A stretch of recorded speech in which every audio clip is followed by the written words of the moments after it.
ಆತ್ಮೀಯ ಮಾಧ್ಯಮ ಮಿತ್ರರೇ, ಇಲ್ಲಿ ಗುರುವೃಂದವೇ, ಮದನ್ ಕುಮಾರ್ ಭೈರಪ್ಪನವರು ಈಗಾಗಲೇ ಅವರ ಶ್ರೀಮತಿಯವರು ಸಮಾಜ ಸೇವೆಯನ್ನು ಪ್ರಾರಂಭ ಮಾಡಿ ಬಹಳ ವರ್ಷ ಆಯಿತು. ಇದಕ್ಕಿಂತ ಮುಂಚೆ ಬಹಳ ದೊಡ್ಡ ಪ್ರಮಾಣದಲ್ಲಿ ಒಂದು ಕಾರ್ಯಕ್ರಮ ಮಾಡಿದ್ರು. ಅದಕ್ಕೆ ನಾನು ಗೆಸ್ಟ್ ಅತಿಥಿಯಾಗಿದ್ದೀನಿ. ಸಮಾಜ ಸೇವೆ ಕೇವಲ ಸಮಾಜಕ್ಕೆ ಕೊಡಬೇಕು ಅಂತ ಭಾವನೆಯಿಂದ ಈ ಒಂದು ಪರಿಸ್ಥಿತಿಯಲ್ಲಿ ನಾವು ಮಾಡ್ತಾ ಇದ್ದೇವೆ. ಯಾಕಂದ್ರೆ ಇಡೀ ಸಮಾಜ ಸರ್ಕಾರ ಕಡೆ ನೋಡ್ತಾ ಇದೆ, ಸರ್ಕಾರ ಜನರ ಕಡೆ ನೋಡ್ತಾ ಇದೆ. ಅದರಲ್ಲಿ ಕೂಡ ಸರ್ಕಾರದ ನೀತಿ ನಿಯಮಗಳ ಪ್ರಕಾರ ಮುಟ್ಟಬೇಕಾದ ವ್ಯಕ್ತಿಗಳಿಗೆ ಹಣ ಮುಟ್ಟಲ್ಲ, ಅದರಲ್ಲಿ ಸೋರಿ ಹೋಗ್ತದೆ. ಇಂಥ ಪರಿಸ್ಥಿತಿ ಇದ್ದಾಗ ಒಬ್ಬ ಸಮಾಜ ಒಂದು ಫೌಂಡೇಶನ್ ಮಾಡಿ ಸಮಾಜಕ್ಕೆ ಕೊಡಬೇಕು ಅಂತ ಭಾವನೆಯನ್ನು ಇಟ್ಕೊಂಡು ಮಾಡ್ತಾ ಇರೋದು ಇದು ಶ್ಲಾಘನೀಯ, ಬಹಳ ಹೆಮ್ಮೆಯ ವಿಷಯ. ಈ ರೀತಿ ಸಮಾಜದಲ್ಲಿ ಇರುವಂತಹ ಇಂಥ ದಾನಿಗಳಿಂದಲೇ ಸಮಾಜ ಬಹಳ ಸದೃಢ ಆಗ್ತದೆ. ಮತ್ತೆ ಇಂಥ ಸ್ಕೂಲ್ಗಳು ನಡೀತವೆ.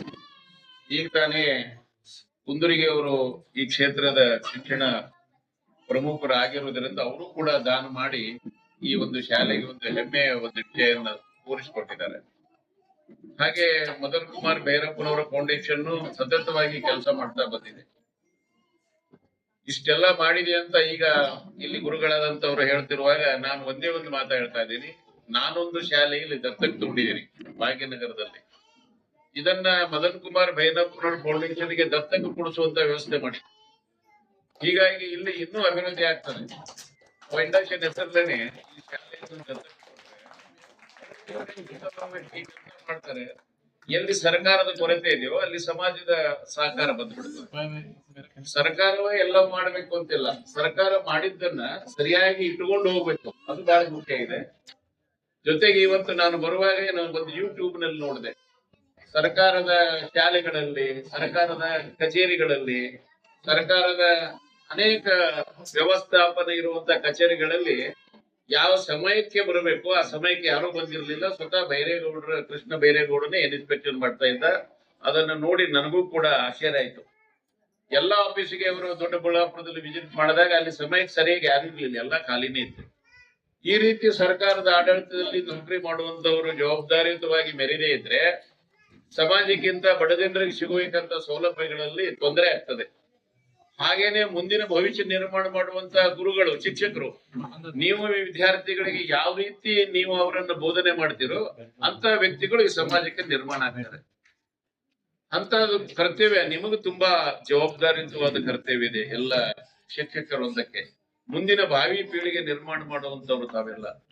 ಹೀಗಾಗಿ ಇದು ಜವಾಬ್ದಾರಿಯುತವಾದ ಕಾರ್ಯ ಇರುವುದರಿಂದ ಇವತ್ತು ಸಮಾಜಕ್ಕೆ ಸಮಾಜ ಸೇವಕರು ಅಂತ ಅವಶ್ಯ ಇದೆ, ನಾಯಕರು ಅಂತ ಇಲ್ಲ. ಸಮಾಜಕ್ಕೆ ಸಮಾಜ ಸೇವಕರು ಅಂತ ಅವಶ್ಯ ಇದೆ, ನಾಯಕರು ಅಂತ ಅವಶ್ಯ ಇಲ್ಲ. ಸಮಾಜದ ಹೆಸರಿನಲ್ಲಿ ಎಲ್ಲ ನಾಯಕರು ಏನು ಮಾಡ್ತಾ ಇದ್ದಾರೆ ನಿಮ್ಗೆಲ್ಲ ಗೊತ್ತಿದೆ, ಅದರ ಬಗ್ಗೆ ವಿವರಣೆಗೆ ನಾನು ಹೋಗಲ್ಲ. ಆದರೆ ರಾಜಕೀಯ ಕ್ಷೇತ್ರದಲ್ಲಿ ಶಿಕ್ಷಕರು ಹೋಗಬಾರ್ದು. ಅವರು ಕೇವಲ ತಮ್ಮ ಮುದ್ದು ಮಕ್ಕಳ ಬೆಳವಣಿಗೆ, ರಾಷ್ಟ್ರದ ಭವಿಷ್ಯ ಮತ್ತು ಸಮಾಜದ ಭವಿಷ್ಯ, ಸ್ವಚ್ಛತೆ, ಅವರ ಒಂದು ಗುಣಗಳ ಸುಧಾರಣೆಗೆ ನಮ್ಮ ಕರ್ತವ್ಯ ಭರಿತವಾದ ಕೆಲಸ ಇರಬೇಕೇ ವಿನಃ ಬೇರೆ ವಿಚಾರಗಳಿಗೆ ಅಲ್ಲ ಅನ್ನೋದನ್ನ. ಅದಕ್ಕೆ ಸರ್ಕಾರ ಟ್ಯಾಕ್ಸ್ ಪೇಯರ್ ಮನಿಯಲ್ಲಿ ಅವರು ದುಡಿದಂತ ಹಣದಲ್ಲಿ ನಿಮ್ಮೆಲ್ಲರಿಗೆ ಸಂಬಳ ಸಿಗ್ತದೆ. ಇವತ್ತು ವರ್ಷಿಗೆ ಸುಮಾರು 50 ರಿಂದ 70 ಲಕ್ಷ ನಾನು ನನ್ನ ಹೆಂಡತಿ ಕೂಡ ಟ್ಯಾಕ್ಸ್ ಕಟ್ತೀವಿ. ಅದಕ್ಕೆ ನಾನು ಆ ಸ್ಕೂಲ್ ಅನ್ನು ದತ್ತಕ್ಕೆ ತಗೊಂಡದ್ದು. ಕಾರಣ ಸರ್ಕಾರಿ ಶಾಲೆ ದತ್ತಕ್ಕೆ ನಾನು ಸ್ಕೂಲ್ ಮಾಡ್ಬೋದಿತ್ತು, ಆದ್ರೆ ಸರ್ಕಾರಿ ಶಾಲೆನೇ ದತ್ತಕ್ಕೆ ಯಾಕೆ ತಗೊಂಡೆ ಅಂದ್ರೆ ನಾನು ಸರ್ಕಾರಿ ಶಾಲೆಯಲ್ಲಿ ಕಲಿತಿದ್ದೇನೆ, ನಾನು ಈ ರೀತಿ ಬಿಟ್ಟಿದ್ದೇನೆ, ನಾನು ಹರಿದ ಹಾಪೆಟ್ಟನ್ನು ಹಾಕೊಂಡು ಹೋಗಿದ್ದೇನೆ. ಹೀಗಾಗಿ ಆ ಒಂದು ಜ್ಞಾನ ನನ್ನ ಹತ್ರ ಇರುವುದರಿಂದ ನಾನು ಸರ್ಕಾರಿ ಶಾಲೆಯನ್ನು ತಗೊಂಡಿದ್ದೇನೆ. ಅದೇ ಜ್ಞಾನದ ಅರಿವಿರುವುದರಿಂದ ಭೈರಪ್ಪನವ್ರ ಫೌಂಡೇಶನ್ ಅವರು ಇಂಥ ಶಾಲೆಗಳಿಗೆ ಸಹಾಯ ಮಾಡ್ತಾ ಇದ್ದಾರೆ. ಹೀಗಾಗಿ ನೀವೆಲ್ಲರೂ ಏನು ಮಾಡ್ಬೇಕು, ಇಲ್ಲಿ ಗುರುವೃಂದ ಪ್ರೇರಣೆ ಕೊಡ್ಬೇಕು ಅಂತಂದ್ರೆ ಇದನ್ನ ದಾನಿಗಳಿಗೆ ಒಪ್ಪಿಸಿ, ಇದನ್ನು ಯಾವ್ದಾದ್ರು ಫೌಂಡೇಶನ್ಗೆ ಒಪ್ಪಿಸಿ ಅವರಿಂದ ಒಳ್ಳೆ ರೀತಿಯಿಂದ ಅಭಿವೃದ್ಧಿ ಕೆಲಸಗಳನ್ನು ಮಾಡಿ. ಇಲ್ಲಿ ಡಾಕ್ಟರ್ ಕುಲಗೋಡ್ ಅವರು ತಗೊಂಡಿದ್ದಾರೆ, ಬಹಳ ಚೆನ್ನಾಗಿ ಮಾಡಿದ್ದಾರೆ ಆ ಶಾಲೆ. ಹೀಗೆ ದಾನಿಗಳಿಂದ ಶಾಲೆಗಳಾಗ್ತವೆ, ಸರ್ಕಾರದ ಅವಲಂಬನೆ ಇಲ್ಲ. ಸರ್ಕಾರದ ಹೇಗಾಗ್ತದೆ ಅಂದ್ರೆ ಬೆಂಗಳೂರಲ್ಲಿ 1 ಲಕ್ಷ ರೂಪಾಯಿ ಬಿಟ್ರೆ ಇಲ್ಲಿ ಮುಟ್ಟು ತನಕ MLA ಶೇರ್ ಹಿಡಿದು ಎಲ್ಲ ಹೋಗಿ ನಿಮಗೆ 25,000 ಬರ್ತದೆ. ಸೊ ಅದರಲ್ಲಿ ನಿಮಗೆ ಕೆಲಸ ಏನಾಗಲ್ಲ.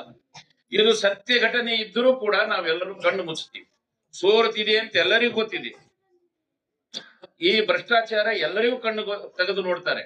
ಆದ್ರೆ ನಿಲ್ಲಿಸುವವರು ಯಾರು? ಬೆಕ್ಕಿಗೆ ಗಂಟೆ ಕಟ್ಟವರು ಯಾರು? ಈ ಪ್ರಶ್ನೆ ಸಮಾಜದಲ್ಲಿ ಎದ್ದು ಎದ್ದು ಕಾಣ್ತಾ ಇದೆ. ಇನ್ನು ಸಮಾಜದ ಸಹನ ಕಟ್ಟೆ ಮೀರ್ತಾ ಇದೆ. ಆ ಮೀರಿದ್ರೆ ಮಾತ್ರ ಏನಾಗ್ತಿದೆ ಗೊತ್ತಿಲ್ಲ. ಅಲ್ಲಿವರೆಗೆ ದಯಮಾಡಿ ಅದನ್ನು ಮೀರದ ಹಾಗೆ ಮಾಡಿಕೊಳ್ಳುವ ಜವಾಬ್ದಾರಿ ಆಡಳಿತ ಮಂಡಳಿಗಿದೆ, ಸರ್ಕಾರಕ್ಕಿದೆ. ಈ ಸರ್ಕಾರದಲ್ಲಿ ಕೆಲಸ ಮಾಡುವಂತ IAS ಅಧಿಕಾರಿಗಳಿಗಿದೆ, IPS ಅಧಿಕಾರಿಗಳಿಗಿದೆ. ಇವರೆಲ್ಲರೂ ಪ್ರಾಮಾಣಿಕವಾಗಿದ್ರೆ ಸಮಾಜದಲ್ಲಿ ಸ್ವಾಸ್ಥ್ಯತೆ ಮತ್ತು ಒಳ್ಳೆತನ, ಮಕ್ಕಳಿಗೆ ಸಿಗಬೇಕಾದ ಹಕ್ಕನ್ನು ಸಿಗ್ತದೆ, ವ್ಯವಸ್ಥೆ ಸಿಗ್ತದೆ. ಮತ್ತು ಇವರೆಲ್ಲರೂ ಭ್ರಷ್ಟಾಚಾರಗಳು ಆದದ್ದನ್ನ ಸಮಾಜ ಕಾಣ್ತಾ ಇದೆ. ಅವರ ಆಸ್ತಿಯನ್ನು ಕಾಣ್ತಾ ಇದೆ, ಅವ್ರ ಹೋಟೆಲ್ಗಳು ಕಾಣ್ತಾ ಇದೆ, ಅವ್ರು ನಡೆಯುವಂತ ನಡವಳಿಕೆ ಕಾಣ್ತಾ ಇದೆ, ಅವ್ರು ಹಾಕುವಂತ ಬಟ್ಟೆಯಿಂದ ಕಾಣ್ತಾ ಇದೆ. ಮುಚ್ಚಲಿಕ್ಕಾಗಲ್ಲ ಯಾವುದು. ಹೀಗಾಗಿ ನೀವು ಒಳ್ಳೆಯ ಈ ಗುರುಗಳು ಇರುವುದರಿಂದ ಮಕ್ಕಳನ್ನು ಪ್ರಾಮಾಣಿಕ ಮಕ್ಕಳನ್ನಾಗಿ ನಿರ್ಮಾಣ ಮಾಡುವ ಕರ್ತವ್ಯ ನಿಮ್ಮದಿದೆ. ಇಂಥ ಫೌಂಡೇಶನ್ ಅತ್ಯಂತ ಪ್ರಾಮಾಣಿಕ ಕೆಲಸ ಮಾಡುವುದನ್ನ ಅವರು ದುಡಿದು ಸಮಾಜಕ್ಕೆ ಕೊಡಬೇಕು ಅಂತ ಭಾವನೆ ಬಂದಿದೆಯಲ್ಲ, ಇದೆ. ಹಿಂದಿನ ಇತಿಹಾಸದಲ್ಲಿ ಸ್ವತಂತ್ರ ಸೇನಾನಿಗಳನ್ನು ನೋಡಿದಾಗ ಸರ್ವವನ್ನು ನಾಶ ಮಾಡಿಕೊಂಡು ಭಾರತ ಸ್ವತಂತ್ರ ತಂದಿದ್ದಾರೆ. ಅವ್ರು ಯಾರು ಶ್ರೀಮಂತರಾಗಿಲ್ಲ.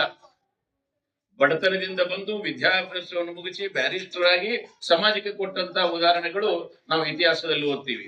ಇವತ್ತು ರಾಜಕೀಯ ಕ್ಷೇತ್ರ ಹೇಗಿದೆ, ಅವತ್ತು ರಾಜಕೀಯ ಕ್ಷೇತ್ರ ಹೇಗಿತ್ತು, ಅವಾಗ ಸ್ವತಂತ್ರ ಕ್ಷೇತ್ರ ಹೇಗಿತ್ತು ಅನ್ನೋದನ್ನ ನೀವು ಮಕ್ಕಳನ್ನ ತಿಳಿಸಿ ಹೇಳಿ, ಮುದ್ದು ಮಕ್ಕಳಿಗೆ ಪ್ರಾಮಾಣಿಕ ಮಕ್ಕಳನ್ನು ಮಾಡ್ಲಿಕ್ಕೆ ಪ್ರಯತ್ನ ಮಾಡ್ತೀರಿ ಅನ್ನುವಂತ ನಂಬಿಕೆಯಿಂದ ಈ ಫೌಂಡೇಶನ್ ಈ ಒಂದು ಕಾರ್ಯ ಏನಿದೆ ಅತ್ಯಂತ ಶ್ಲಾಘನೀಯ. ಮದನ್ ಕುಮಾರ್ ಭೈರಪ್ಪನವರ ಪರಿವಾರಕ್ಕೆ ಒಳ್ಳೆಯ ಕೆಲಸ ಮಾಡ್ತಾ ಇದ್ದೀರಿ. ಫೌಂಡೇಶನ್ ಅನ್ನ ನೀವು ಸಕ್ಸಸ್ ಆಗಿ ನಡೆಸ್ತೀರಿ ಅನ್ನುವಂತ ನಂಬಿಕೆ ನನಗಿದೆ. ಇದು ಇವತ್ತು ಈ ಶಾಲೆಯ ಬಗ್ಗೆ ನೀವು ಪ್ರಾಮಾಣಿಕವಾಗಿ ಪ್ರೀತಿ ಇಟ್ಟಿದ್ದೀರಿ. ಇದೇ ರೀತಿ ಅನೇಕ ಶಾಲೆಗಳನ್ನ ನೀವು ದತ್ತಕ್ಕೆ ತಗೊಂಡು ಈ ಬೆಳಗಾವದಲ್ಲಿ ಒಂದು ಮದನ್ ಕುಮಾರ್ ಫೌಂಡೇಶನ್ ಸಮಾಜೋನ್ಮುಖ ಕೆಲಸ ಮಾಡುವುದು ಈ ರಾಷ್ಟ್ರಕ್ಕೆ ಗೊತ್ತಾಗಲಿ ಅಂತ ಹಾರೈಸ್ತಾ, ನಿಮ್ಮೆಲ್ಲ ಪರಿವಾರಕ್ಕೆ ಮಗನೂ ಇದ್ದಾನೆ, ಮಗಳು ಇದ್ದಾಳೆ, ಮನೆಯವರು ಇದ್ದಾರೆ, ಅವರು ಇದ್ದಾರೆ, ಪರಿವಾರನೇ ಬಂದು ಸಮಾಜ ಕೆಲಸ ಮಾಡುವುದು ನಾನು ಫಸ್ಟ್ ಟೈಮ್ ನೋಡಿದ್ದೇನೆ. ಯಾಕಂದ್ರೆ ಎಲ್ಲರೂ ಬಂದಿದ್ದಾರೆ, ಇದು ಅಷ್ಟೇ ಕೆಲಸ. ಯಾಕಂದ್ರೆ ನಾನು ಬರ್ತಾ ಇರ್ತೀನಿ, ನನ್ನ ಮಗ ಬರಲ್ಲ, ನನ್ನ ಹೆಂಡತಿ ಬರಲ್ಲ, ನಿಮಗೆ ಬಿಟ್ಕೊಟ್ಟಿವಿ ನೀವು ಮಾಡ್ರಿ ಅಂತಾರೆ. ಹೌದು ಅಂತಾರೆ ಇವ್ರಿ, ಹೌದಿಲ್ಲ? ಇವ್ರು ದಾಟ್ ಕೊಟ್ಟಿದ್ದಾರೆ ಗುರುಗಳು, ಆದ್ರೆ ಅವ್ರ ಮನೆಯವ್ರಿಗೆ ಕೇಳಿದ್ರೆ ಯಾಕೆ ದಾಟ್ ಕೊಟ್ರಿ